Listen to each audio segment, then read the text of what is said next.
नमस्कार, आप देख रहे हैं CWB हिंदी न्यूज।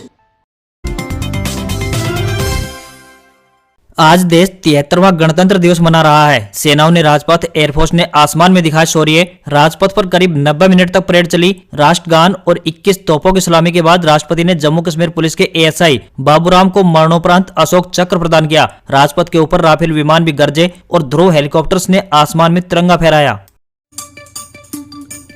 73वें गणतंत्र दिवस परेड का समापन भारतीय वायुसेना की शानदार फ्लाई पास्ट के साथ हुआ। अब तक इस तरह के फ्लाई पोस्ट केवल जमीन से देखे जा सकते थे, लेकिन IAF ने पहली बार कॉकपिट से इसका नजारा कैमरों में कैद किया। फ्लाई पोस्ट में Rafale, Jaguar, Sukhoi, Sarang, Apache, Dakota, AMI-17 Chinook, Dornier aircraft को शामिल किया गया था। इस फ्लाई पोस्ट के लिए C-130J super Hercules transport aircraft ने भी उड़ान भरी।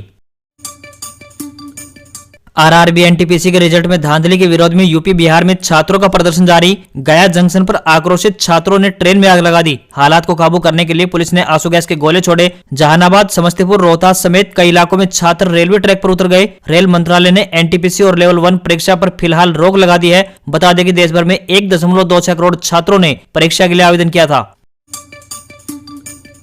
देश ने बुधवार को अपना 73वां गणतंत्र दिवस मनाया। राजपथ पर परेड में भारत की शक्ति दिखी, वहीं नारी शक्ति ने भी अपनी मौजूदगी दिखाई। एयरफोर्स की झांकी पर राफेल जेट की पहली महिला fighter pilot flight lieutenant Shivangi Singh नजर आई। वहीं इंडियन नेवी की झांकी की अगुवाई लेफ्टिनेंट प्रीति ने की।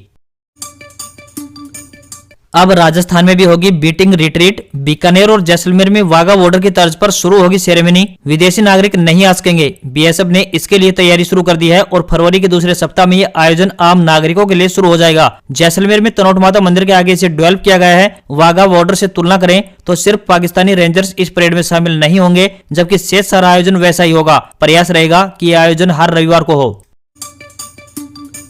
पद्म पुरस्कारों पर कांग्रेस में विवाद। गुलाम नबी को सम्मान पर सिब्बल का पार्टी पर तंज। कांग्रेस नेता और पूर्व कानून मंत्री कपिल सिब्बल ने गुलाम नबी आजाद को बधाई दी है। इसके साथ ही उन्होंने अपनी पार्टी कांग्रेस पर निशाना साधा है। सिब्बल ने बधाई देते हुए कहा कि लगता है कांग्रेस को उनकी जरूरत नहीं है।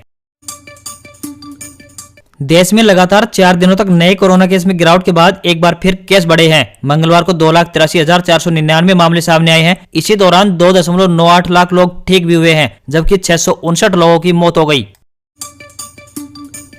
हरियाणा के पंचकुला जिले में राज्य स्तरीय गणतंत्र दिवस समारोह आयोजित किया गया। कार्यक्रम में प्रदेश के राज्यपाल बंडारू दत्तात्रेय ने ध्वजारोहण किया। ITBP सहित पुलिस की 5 कंपनियों और NCC कैडेट्स ने तिरंगे को सलामी दी। परेड ग्राउंड सेक्टर 5 और आसपास के एरिया में ड्रोन की उड़ान पर प्रतिबंध लगा दिया गया। कड़े सुरक्षा प्रबंध करते हुए 27 पुलिस नाके लगाई। इसके अलावा पुलिस बॉडी कैमरा के साथ टीम तैनात की गई।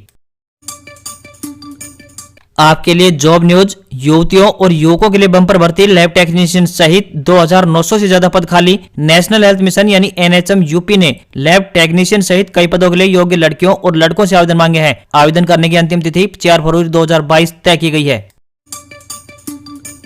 UN में भारत ने पाकिस्तान को जमकर लताड़ा। भारतीय प्रतिनिधि बोले, सारी दुनिया पाकिस्तान को आतंकवाद का स्पॉन्सर मानती है। भारत के स्थायी मिशन के काउंसलर R मधुसूदन ने कहा कि पाकिस्तान का इतिहास ही आतंकवादियों को पालने पोषने का रहा है। 2008 में मुंबई आतंकवादी हमले के आरोपियों को पाकिस्तान का समर्थन हासिल है। वहीं ओसामा बिन लादेन भी पाकिस्तान में ही मिला था।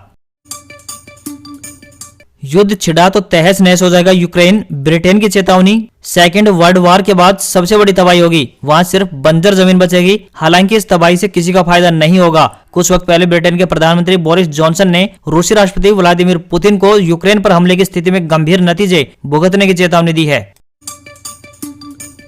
मध्य एशिया के 3 देशों में ब्लैकआउट। किर्गिस्तान, उज्बेकिस्तान और कजाकिस्तान में बिजली गुल। क्रिप्टो करेंसी माइनिंग की वजह से ग्रिड पर बढ़ा दबाव। कजाकिस्तान में क्रिप्टो करेंसी की माइनिंग के कारण बिजली खपत में काफी ज्यादा उछाल आया है। इस वजह से भी ग्रिड पर दबाव बढ़ा है। ऐसे में कजाकिस्तान ने 24 जनवरी 2022 से 31 जनवरी 2022 तक क्रिप्टो करेंसी माइनिंग करने वाली कंपनियों को ब्लॉक कर दिया है। ट्रांसपेरेंसी इंटरनेशनल की रिपोर्ट। भ्रष्ट देशों की लिस्ट में भारत 85वें नंबर पर। पिछले साल से एक पायदान ऊपर आया। 180 देशों में पाकिस्तान 140वें नंबर पर। इस इंडेक्स में 0 से 100 अंकों के बीच रेटिंग दी जाती है। जिस देश के नंबर जितने ज्यादा होते हैं वो सबसे कम करप्ट माना जाता है। जिन देशों के नंबर कम होते हैं उनमें भ्रष्टाचार ज्यादा माना जाता है।